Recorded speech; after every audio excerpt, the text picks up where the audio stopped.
Sebetulnya kita ingin mendapatkan penjelasan dari Kementerian Pendidikan.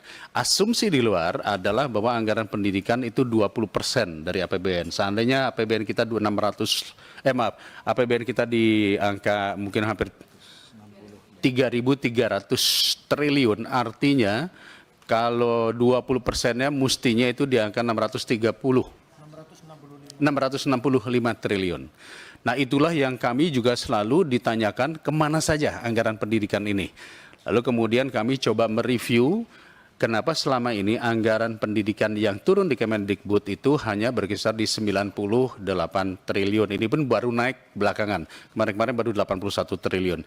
Untuk itu kami juga akan minta pemerintah menjelaskan kemana sih anggaran 660 sekian triliun itu, supaya masyarakat juga paham dan tahu apa fungsi daripada anggaran pendidikan, atau ada lagi namanya fungsi pendidikan.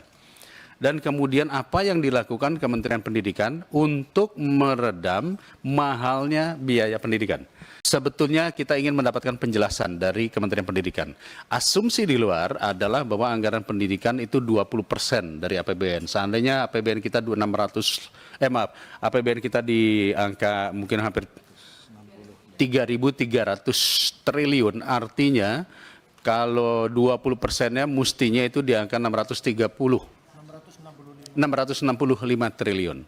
Nah, itulah yang kami juga selalu ditanyakan kemana saja anggaran pendidikan ini. Lalu kemudian kami coba mereview kenapa selama ini anggaran pendidikan yang turun di Kemendikbud itu hanya berkisar di 98 triliun. Ini pun baru naik belakangan. Kemarin-kemarin baru 81 triliun. Untuk itu kami juga akan minta pemerintah menjelaskan kemana sih anggaran 660 sekian triliun itu, supaya masyarakat juga paham dan tahu apa fungsi daripada anggaran pendidikan, atau ada lagi namanya fungsi pendidikan. Dan kemudian apa yang dilakukan Kementerian Pendidikan untuk meredam mahalnya biaya pendidikan. Sebetulnya kita ingin mendapatkan penjelasan dari Kementerian Pendidikan. Asumsi di luar adalah bahwa anggaran pendidikan itu 20% dari APBN. Seandainya APBN kita APBN kita di angka mungkin hampir 3.300 triliun, artinya kalau 20%-nya mestinya itu di angka 665 triliun. Nah, itulah yang kami juga selalu ditanyakan kemana saja anggaran pendidikan ini.